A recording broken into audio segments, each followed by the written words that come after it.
Welcome to the Athletic FC podcast with me, Ayo Akinwolere. Liverpool are champions. So how has Arne Slot done it? And what needs to be done for Liverpool to stay at the top next season?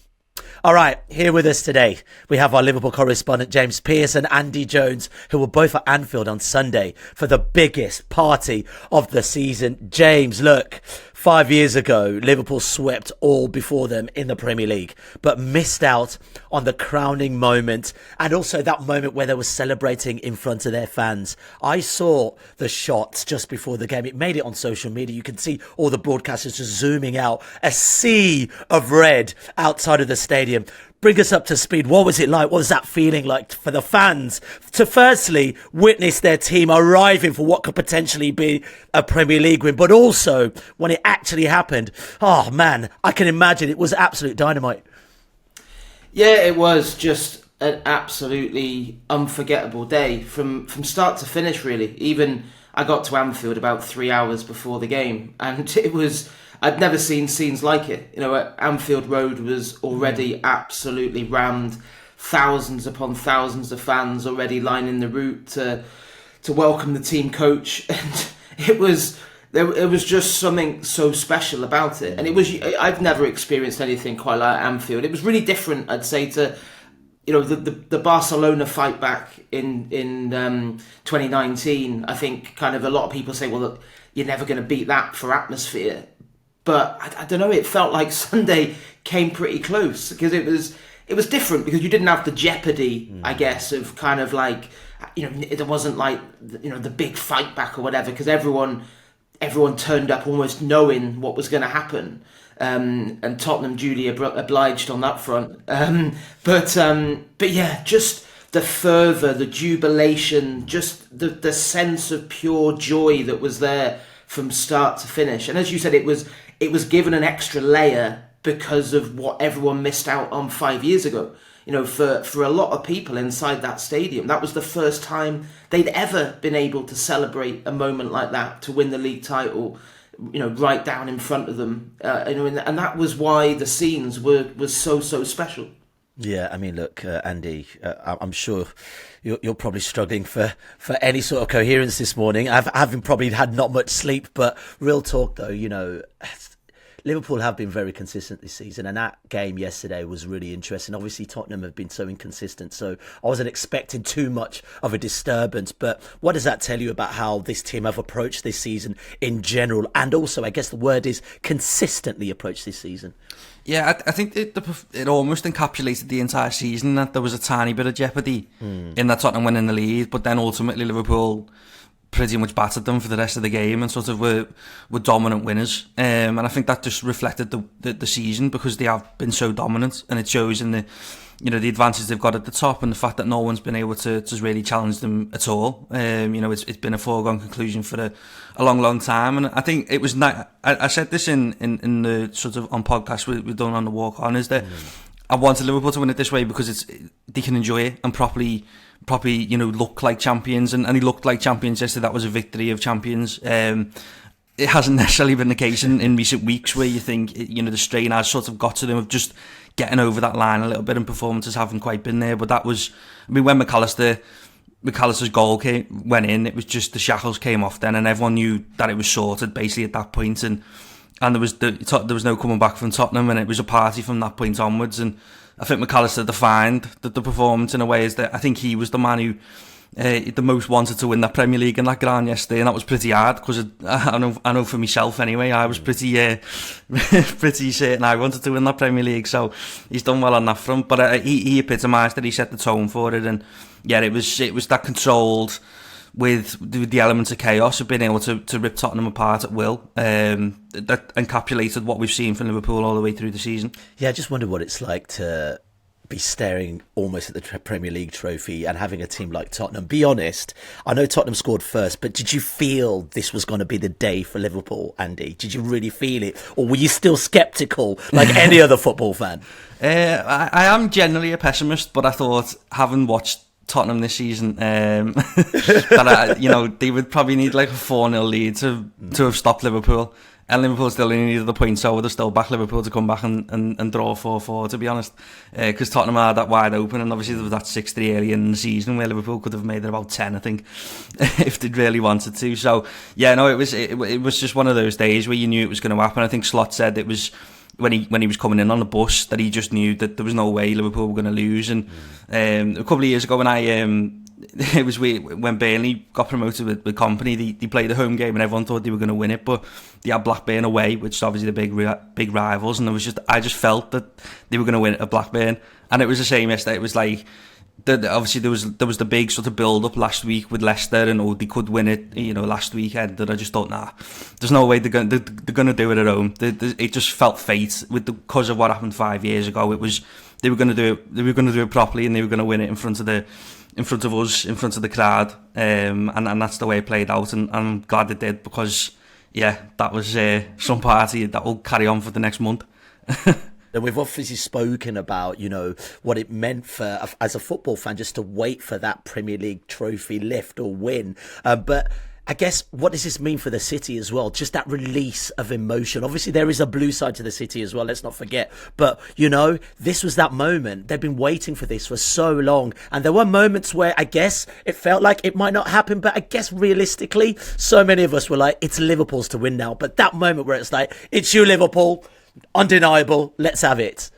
Yeah, I think the celebrations just reflected it perfectly. It was people just going, it was that release of something that's been built up for, obviously, Liverpool won the league 5 years ago or whatever, but there was a certain amount of release that you got from that, but nothing compared to this, and just having the freedom, I guess, to be able to actually go and celebrate it and basically do whatever you want. I sort of took it easy on the drink, probably a lot easier than most people. There was no way Simon had a shandy. I think he had way more than that, let's be honest. But it was like being drunk on emotion. You just felt everything. You felt everything. It was, the joy, the jubilation, the relief, the release of everything, the reflection of people who, for example, that everyone we've lost who haven't been able to experience this, and just having that moment to just take it in, and it was just perfect, because you could do it during the game, you could do it during, when each player was going up, getting their own chance from the cop, and then just afterwards as well, when everyone was just hanging from places where you wondered how you got up there, and two, how you getting down.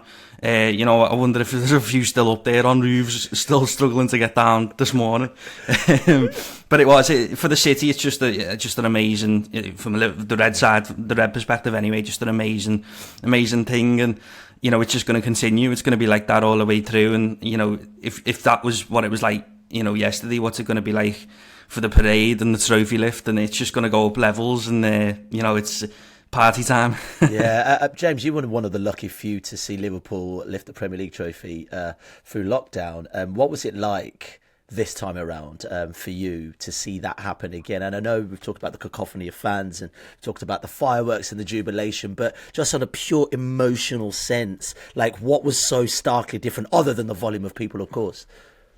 Yeah, I mean, that was why it was just so emotional, because of thinking back to that night. And I think Liverpool made the best of it in the circumstances back then, and of course many people all around the world had much bigger problems at that time than how you were going to celebrate a Premier League title triumph. But yeah, it was just a surreal night being there back in July 2020, because lots of people said to me, "Oh, you're so lucky," and it was I didn't actually feel particularly lucky, because I just thought this really isn't how it was meant to be. It was over that 30-year wait. You think in your head of all these possible scenarios of, like, how is it going to end, and what is it going to be like, and where do you think it'll be, and who will be the person that does it? And of course, so many hundreds of players and many managers as well have come and gone and haven't been able to do that. And then obviously for it to happen and for them to be denied all the trappings that should have come with that achievement, it was bittersweet. And I think that's been a factor undoubtedly. If you speak to Virgil van Dijk, Andy Robertson, Trent Alexander-Arnold, Alisson Becker, the old guard, if you like, that were part of that previous title challenge, that they even right down to their families that night were. I think they had to watch the game on a screen inside a lounge, and then they were allowed out for the trophy. It was just a whole weird occasion where, they obviously built that plinth, didn't they, in the middle of the Kop, and they kind of blacked out the vast majority of the ground to try and hide the fact that there was pretty much no one in there. But yeah, if you kind of had an emotional spectrum, I guess, of you couldn't get two more polar opposites really in terms of what that night was like compared to Sunday, and just feeling that collective sense of just pure elation all around Anfield. And I left the ground 3 hours after the game had finished, and Walton Brett Road behind the Kop, which I think it usually opens probably half an hour after the game, was still shut because there were thousands upon thousands of people setting off fireworks and flares, and people up lampposts and people on roofs, and then obviously purely for work purposes I went into town to see what it was like in town, and I can tell you at 3 o'clock this morning in town it was still absolutely rammed. And just red, a sea of red everywhere. Nobody wanted to go home because nobody wanted Sunday to end. Yeah, I just wonder what any employer in Liverpool's thinking now. Do you know what? Just have it. I'm not seeing any of you today. Don't you worry. It's a bank holiday today. It's a bank holiday, exactly that. But let's talk about the significance of this, James, because there's another Northern team that wear red, and now Liverpool have now level on league titles with them, and that team would be Manchester United. So 20 league titles compared each, actually, I should say. Now 15 points lead ahead of Arsenal. This has been quite the season, and I think there were times where we looked at going out of various cup competitions, including the Champions League, and we thought, oh, what kind of season is this going to be for Liverpool? But the significance of this Premier League title should not be dismissed, and also how dominant Liverpool have been in the league this season. Yeah, I think there's been a bit of a weird narrative around that, because I think in some quarters it's like, well, because there's not really been drama, if you like, in terms of the run-in, that people have kind of gone, well, it's a poor Premier League season, and I don't go along with that. You see, and I know obviously it comes from rival fans, and of course they're going to play down Liverpool's achievement, but it's not Liverpool's problem that everyone else has had problems, and that everyone else has had vulnerabilities and haven't been able to live with the standards that Liverpool have set. I mean, I could kind of understand that argument if Liverpool had lost 5 or 6 times and was still going to be crowned champions, but they've lost twice all season, and one of those was after a 26 game unbeaten run, when effectively the title race was already done and dusted, and they got 82 points. They could end up on 94 points. It's not inconceivable that the margin between them and second place could be over 20 points come the end of May. That's how dominant they've been. And of course, you also have to frame it in the fact that everyone back to last summer was going, well, people were saying, oh, Liverpool are facing the toughest transition that any major Premier League club had faced since Alex Ferguson had left United in 2013. And so, nobody expected that. You only have to look at the pundits' predictions. I think someone showed me something from the BBC. I think it was 30 pundits with their predictions, and not one of them had Liverpool winning it. I don't think anyone even had them in the top 2. That's the context of this triumph. It's just been absolutely remarkable, the domination they've shown pretty much from the word go in August. So 344 days ago, Jurgen Klopp said farewell to Anfield, singing Arne Slot's name. Well, on Sunday, the Dutchman returned the favour and the compliments. James, I mean, how impressive has that job been that Arne Slot has done in his first season? I want to talk about Richard Hughes at some point, because obviously he was in charge of appointing him. But, I mean, this is no easy feat. We talk about the team is inherited for sure, but you still have to get the job done. They still have to play efficiently. They still have to be hard to beat. Yeah. I think it's far too easy to kind of just say, well, he inherited a very talented squad, and which is true to a degree, but you could almost go through those players that have played starring roles, and he's elevated them to the next level. He's got the best out of them. And the key has been kind of lasting the pace in a way that Liverpool weren't able to do under Klopp last season. You know, it's a group that were in the title race until probably early April a year ago, and then completely kind of capitulated. They ran out of gas, and you know, he's just such an understated guy. I had my eyes on Slot when the final whistle went, and I thought, you know, surely he's going to kind of lose it a little bit in terms of the emotion. And he strolled onto that pitch like it was just any other win, and like shook hands with the ref, shook hands with the two assistants, and it's just, you're thinking like, this guy is just like joined the pantheon of Anfield legends by, you know, only the third Liverpool manager ever to win the title in his first season in charge, following in the footsteps of Joe Fagan and Kenny Dalglish. And yeah, I mean, just in terms of his tactical acumen, there's been so many games where he's made little tweaks, clever substitutions, and got the best out of, you know, his resources. You know, you speak to the players, and from the word go, they loved his attention to detail. It was a bit of a culture shock with all the meetings they had, but once they saw that those meetings were like worthwhile and they could see the improvement and the development, they bought into that completely. And he's just managed to foster this incredible kind of team ethic and camaraderie that's carried them so far. So, and another big factor, which isn't luck, is the fact that he's kept players fit for longer. You know, you look at the days Liverpool have lost to injury this time around compared to last year, and it's the difference between night and day. And you know, that is all to do with, it helps the fact that his style of play and the training schedule is a bit less intense, but also in terms of load management, trusting players with more time off, all the work that goes into the rehab and recovery. He's you know, it's pure genius what Slot has been able to pull off.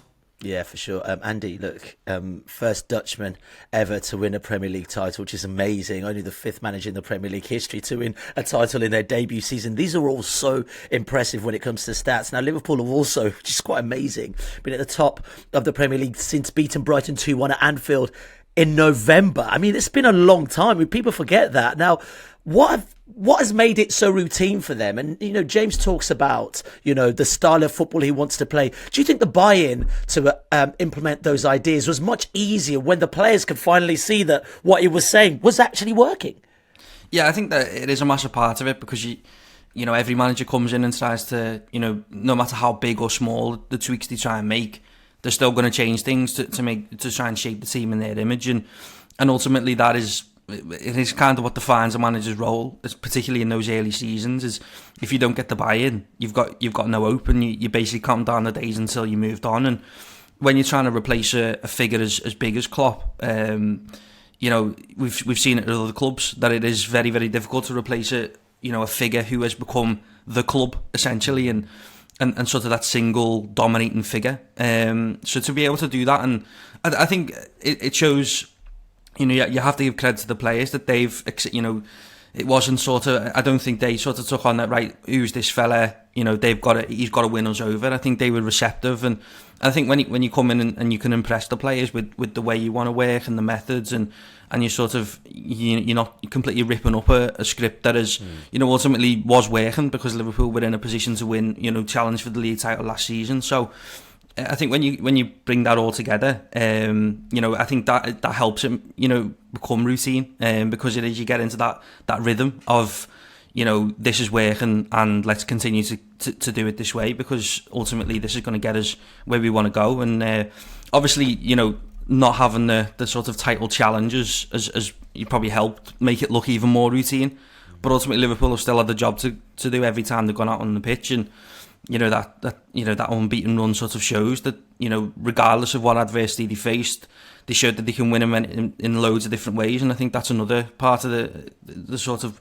jigsaw, if you like, because Liverpool kind of got a little bit cliched on the Klopp, that sort of every win seemed to be this, you know, gigantic effort to get over the line, and, you know, you go behind and then come back, and, you know, the emotions of it all. And whereas this one, you know, they've sort of got in control of games, and ultimately the style of play makes it feel more routine, whereas Klopp's was, and, you know, there's no right or wrong way to do it, because Klopp won a league playing, you know, sort of much more sort of chaotic football, but even his team at that point had turned into a bit more of a methodical side. But Slot has got a team that wants control and wants to dictate other teams, and so when they're doing that and when they're sort of comfortable at 1-0 and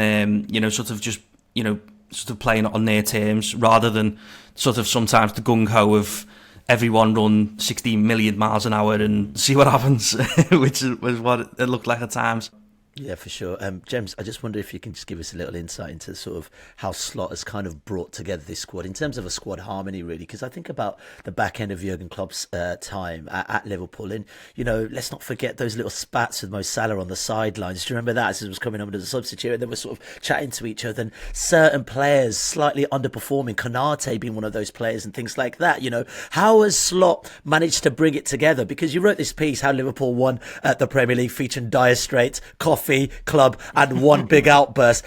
I didn't even know about the coffee shop. There's like a little coffee shop or coffee bar where they all sort of sit down and have chats together. Is that down to Slot? Is that down to the Fenway Group in itself? That was a Michael Edwards idea, actually. Yeah, that was I think inspired by having visited a number of Serie A clubs over the years, in particular Roma, apparently. They just thought it would be a great idea to try. I think just to try and looking at little areas where you can kind of just encourage players to spend more time together away from the training ground, and it's been great. The barista Alex has proved to be one of the signings of the season in terms of bringing people together. And yes, I think Salah and Szoboszlai are two of his best customers. But yeah, I mean, there's loads of little things. Slot obviously, one of the things he brought in was made it compulsory for the players to have breakfast together in the canteen at the AXA training centre, and things like no longer staying in the hotels the night before home games, and even for some of the close away games they've done the same, because he just thinks you sleep better in your own bed, and and again that went down really well with the players, because especially those with young families, it's meant less time away from home.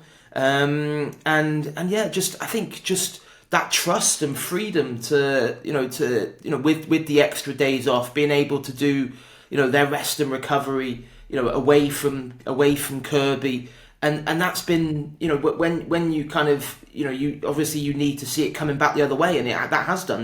The trust that he's shown in them, they've repaid over and over again with performances, but I think the biggest thing when you speak to the players is just his sheer quality as a coach. I think that's what enabled everyone to buy into it so early on. I mean, I think back to being on the pre-season tour in America last July, and I don't know if you remember, but Curtis Jones did a press conference over there, and he was so overly positive about the new training sessions that kind of some people perceive that to almost be a slight on Klopp, and obviously afterwards Curtis was mortified, because he was like, oh no, people took it the wrong way, I owe Klopp everything. Of course it wasn't a slight on that, but it just underlined how it was like they just loved this injection of freshness and new ideas. And to be fair, Klopp said that himself when he was stood on the pitch at Anfield, when he said farewell. He said that the new energy and new ideas and new voices he thought would take Liverpool to the next level. And I think at the time people thought, well, that sounds a bit wildly optimistic, because because you're having to replace an icon, but it actually proved to be pretty prophetic. Yeah, for sure. Like Andy, I don't know if it's the coffee that's done it, but Mo Salah's season, let's face it, has been absolutely spellbinding. And you think about pre-season as well. I realised when Slot took over, he must have inherited players who were at the Copa America and also playing at the Euros. But Mo Salah, thankfully, because Egypt weren't in any sort of international duties, had a nice rest, which is sort of reflected into what we've seen this season. How fitting was it that he scored yesterday and also had to take that little picture, that selfie with the fans, as a sort of reconnection of the synergy between him and this club. Yeah, what a fella, mate. I think he sort of encapsulated it all. I mean, ultimately, he's the uber professional, and he's taken this very, very seriously. He does every season. But he's sort of been banging the it feels like he was the one banging the title drum sort of first, talking about it in interviews and sort of setting the marker down. This is what we want to do. And yeah, I think, there's been slight tweaks to his game in this season. Obviously, I think he admitted it himself. He takes defending off. He doesn't have to do that. Which, ultimately, Slot has built the attack around him. And I think I really liked what he said yesterday. I think it was something along the lines of, if I don't have to do anything defensively, then I'll pay you back offensively. And it's exactly what he's done. Yeah. I mean, you see all the records he's broken, more records. He just, every season, there's 8, 9, 10 more that he breaks. He's on course to break another, and there was absolutely no way that Mo Salah wasn't getting on the score sheet yesterday. He's obviously not been in the greatest goal scoring form in sort of recent weeks, but there was absolutely no chance that he was gonna on this day of all days, given he's built it up and talked about it so much himself, about how much this means, how much he's wanted it for the fans, for himself to be able to celebrate it, because he was one of the ones who wasn't able to do it properly when they won it 5 years ago. So yeah, his output's been incredible. Arguably he's taken his game to a new level this year, which is incredible given his age. Where there was question marks. At the back end of last season, you mentioned before, when he was having a bit of a struggle. Was this sort of the end of Salah? What was going to happen? But he's come back and been better than ever. And I think he's one away from equaling the number of goal involvements, isn't he? I think I'd be amazed if he's not breaking that record by the end of this season. And just the goal itself was classic Salah. Didn't go for the curled one, to be fair, into the far corner, which is you'd naturally expect, bread and butter. Yeah, so he took the keeper by surprise, but that's it. He's always finding new ways to score, or the assists. James's dog heard the name Salah, went for it. I think he's just got in, the dog there. He's been on the night out. So and Salah, again, just finding new ways. The assists have rocketed up again this season. He's always been a creator, but he's sort of gone under the radar. But even that's come to the forefront as well this season. So yeah, just. What a fella. That's all I can say about him. And, he signed that new contract, and just hopefully it continues, because I'm looking forward to watching him break more records in the next 2 years, and hopefully enjoying some more selfies in front of the Kop with trophies on the way. Yeah, man. James, I hope the dog likes the name Richard Hughes, because I'm about to drop that one right now. Look. Oh, he does as well. He loves it. Proper Liverpool fan. But I mentioned it at the top, but we have to credit Richard Hughes. Obviously come for a bit of flack in terms of what happens with the contracts of Salah, Van Dijk, and obviously Trent Alexander-Arnold. But let's not forget, one of the most important contracts he'd have had to sign is for Arne Slot, if in his first season he's won the Premier League for Liverpool. Yeah, I think Richard Hughes deserves a huge amount of credit, because you're right, when you think back to when Slot got the job, there were a lot of people asking questions and saying, really, that feels like a gamble. Yes, this guy has done well at Feyenoord, but he'd never managed outside of Holland. We weren't short of examples of fellow countrymen of his that had come to the Premier League with big reputations and had fallen short of expectations. And so, he absolutely nailed that in terms of finding the right successor to Klopp. And also, despite all the sagas, I think he also has wrapped up 2 of the 3 major contract situations. And I think, it was the 2 that were always the most realistic to get a positive conclusion to, in terms of sorting out those 2-year extensions for Mo Salah and Virgil van Dijk. I think, and it goes beyond that as well, I think, with Richard Hughes, because when you speak to the people at Liverpool, and you have to be careful, because it's not really a slight on what was before, but they just say that it's a really pleasant working environment, and I think what is different is it's a lot more collaborative and a lot more kind of a collegiate way of working now, with different departments, trusted expertise in certain areas, given the responsibility to make key decisions, and I just think a lot of that stems from Richard Hughes. Joining us now to look ahead at the summer is our football correspondent, David Ornstein. David, look, we saw Liverpool wrap up the title on Sunday with 4 games to go. How beneficial could that be in terms of preparing ahead of the summer transfer window? Well, I think they were already becoming a destination club. That's pretty clear by the fact that since the days of certain players, Alexis Sanchez springs to mind, turning down Liverpool and Merseyside to sign for Arsenal, and it was said that this part of the country where I speak to you from now, and so do the guys, is not attractive. Well, quite to the contrary, because Liverpool's football team and club have shown that it is the place to play. And there are other places in world football, but Liverpool is right up there now.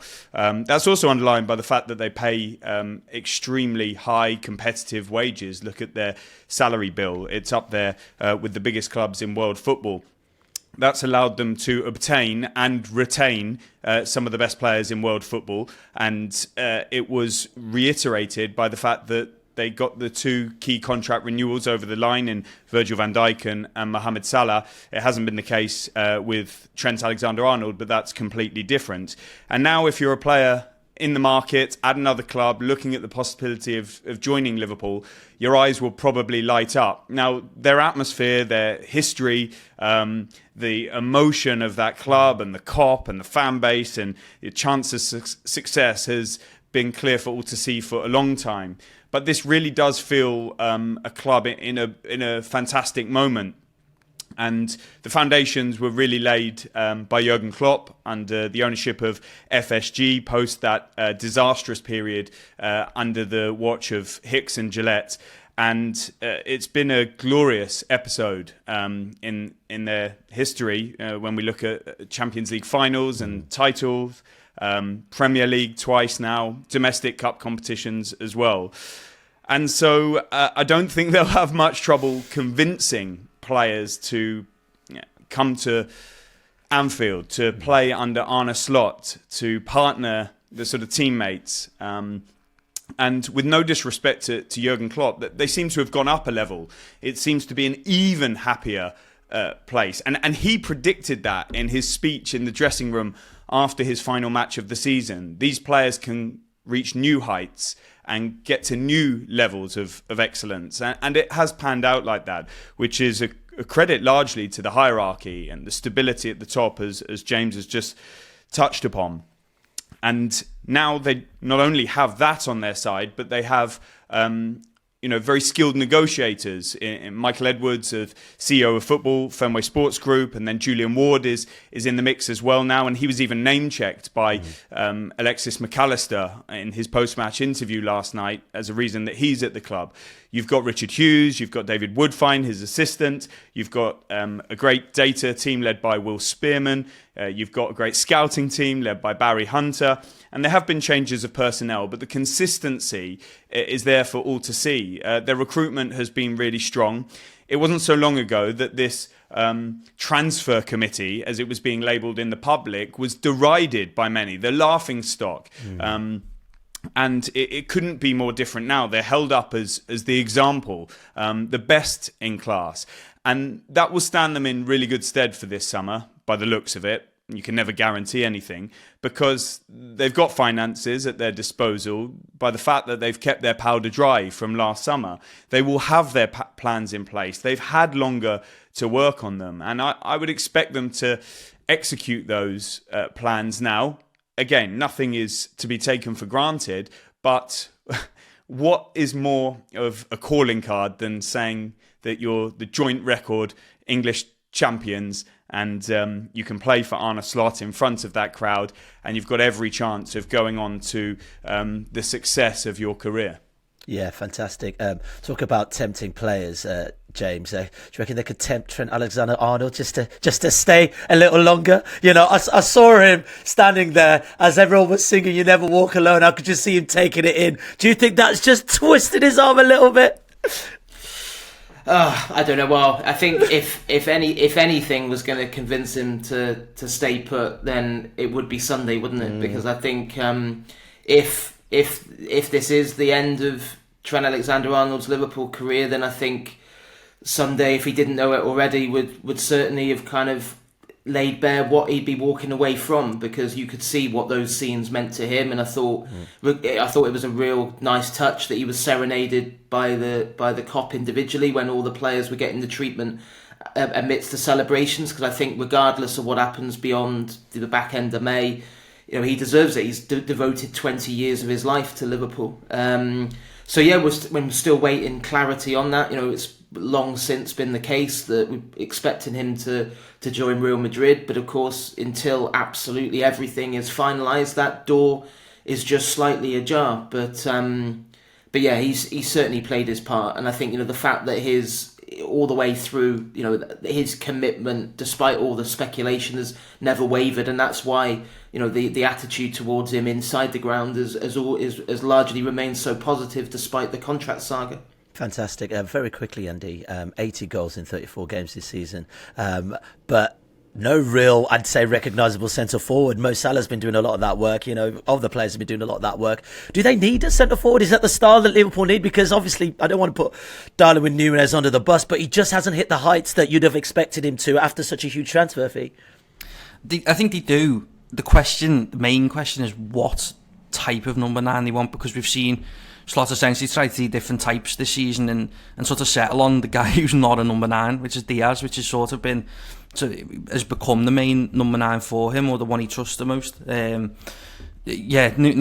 has just continued that inconsistency, unfortunately, that has plagued him throughout his Liverpool career. And Diogo Jota's obviously got the injury problems that he's always seems to pick up, which is a real shame. And since he's come back from his latest sort of layoff, has looked a shadow of the player who that Liverpool fans know he can be at times. So you feel like that's an area that can definitely be upgraded, because there's not been many goals in terms of output from that position, and if you were to add another 10, 15 for example on top of what Liverpool have already achieved this season, it's a scary thought for opposition defences. But yeah, it's what type, it's whether he wants an out and out number 9. Does he want someone in more of the mould of Diaz, of more of a link player, but who maybe has a little bit more about him inside the box. That's what's really interesting about the profile he targets. And obviously the big issue is that there's not a lot of number 9s out there. The obvious candidates Isak's the obvious sort of name, but obviously getting him out of Newcastle is probably going to be really, really difficult, if not impossible. Particularly if you feel if Newcastle make the Champions League, and the price tag might be probably out of Liverpool's range anyway in terms of the business they want to complete, across the squad. So yeah, it's a really interesting one going into the summer of what exactly Slot is looking for in that number 9. David, on that, in terms of requirements, we took a look at the centre forward position, but also let's not forget midfield as well. I know Gravenberch has filled in beautifully, but there was a time that Liverpool were looking at Martin Zubimendi, and he turned them down, even though they matched the transfer fee. So where is that now? Do they need more attention there as well, just to boost them for next season? Yeah, I'll start on the striker, picking up from Andy. There is an expectation that Darwin Núñez will leave, and so Liverpool will need to bring somebody in that position, you assume. Although we didn't mention there that Cody Gakpo can come away from this season with credit, but he feels like an auxiliary front man as opposed to somebody leading the line. It's scary to think if Liverpool managed to get a goal scorer up top, number 9, that is reliable and consistent, what on earth they could do in domestic and European competition. I do think Isak would be the one that Liverpool would look to, as would Arsenal, Mikel Arteta and many other clubs. It's less realistic to think it's going to happen, though, because if Newcastle qualify for the Champions League, I think it's not even a conversation. If they don't qualify for the Champions League, maybe there is a window of opportunity, but I don't think it really changes the price much of the transfer fee, let alone the salary request and agents' commissions. And any club that's going to commit to that level of resource, if indeed there's any opportunity, is basically going to use all of their budget on that player. And there have been some injury concerns in the past, and that's why the realism is very different to the sort of fantasy on that one. And so Liverpool and Arsenal and other clubs will be considering other options for that position, and we'll have to wait and see how it develops. To your midfield question, Martin Zubimendi was treated by Liverpool as a market opportunity rather than a must-have in that position. Okay. And so they wanted him. And when they couldn't get him, they remained calm. They kept their powder dry. And lo and behold, Ryan Gravenberch stepped up to the fore and kind of fills the requirement that was there in their minds. So I don't think you necessarily bring somebody in on top of what's already there. But if there was a deal that took somebody like Endo away, then I think Liverpool would look to bring somebody in that position. So they'll be quite calm in the midfield and open to, again, opportunities. And, Liverpool have so many ideas that none of us report or even hear about. They're shrewd market operators. If you expand outside those positions, we know that a left-back is on the agenda. And Milos Kerkez is one of the players that they're looking at. They won't be the only club in the frame for him. We've heard Manchester City, Real Madrid like him. But I think they're in quite a strong position. It would require, I think, one of those that are already there to leave, in the case of Andy Robertson, or Kostas Tsimikas. So a bit needs to happen there, but we know it's an area of focus. Then right-back will be interesting because they don't necessarily have that as high a priority as left-back. But if and when Trent Alexander departs, and we expect him to join Real Madrid as a free agent, sorry to pop the balloons and burst the bubble, but that is the direction of travel. And for me, it seemed like a sort of perfect ending, a fairy tale. I was so pleased to see him get such a magnificent ovation, and deservedly so. He's dedicated his life to that club since, the age of 6 or 7. He's won pretty much everything there is to win. And if life is to go on without him, which we anticipate it will, then Liverpool have good internal options. But you do see the Conor Bradley injury situation and think to yourself, maybe if there's the opportunity to add depth there, they will. I don't necessarily think that would happen as quickly as, say, the left back.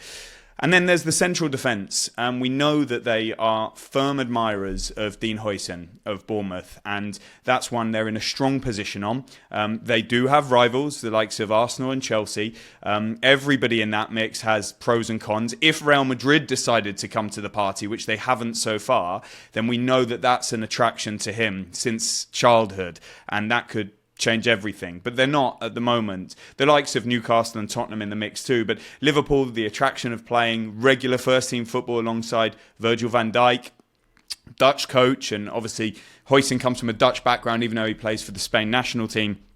And there's uncertainty around Ibrahima Konaté's contract. If they don't manage to get an agreement with him, would he be sold, or would FSG show what they've shown with the last 2 major contracts and let it go into its final 12 months? I think there are big questions about Luis Diaz, a player I couldn't have more admiration for, but there's been no new contract since he signed from Porto. There's been no real sign of one so far. There's plenty of admiration elsewhere. We had Manchester City last summer. Barcelona have always been in the equation for him. And then, of course, there's going to be Mamardashvili coming in. So what's going to happen with the goalkeeping equation? Alisson's been playing out of his skin. Does Kelleher go and play regular first-team football elsewhere? And that's why many of us are reporting that a busy summer awaits for Liverpool. Their finances are in good shape. Some significant decisions need to be made. And that's why, for all the tests that Richard Hughes and the hierarchy have passed in their first year, they're going to keep coming, and they need to keep delivering. And with Arne Slot as well, make sure Liverpool remain competitive and at the top. And it should be fascinating to see which ways in which they go, because there is actually quite a lot to do. Brilliant. All right, cheers, gents, for your time. That was absolutely brilliant. James, Andy and David as well as you guys for listening. We'll be back tomorrow.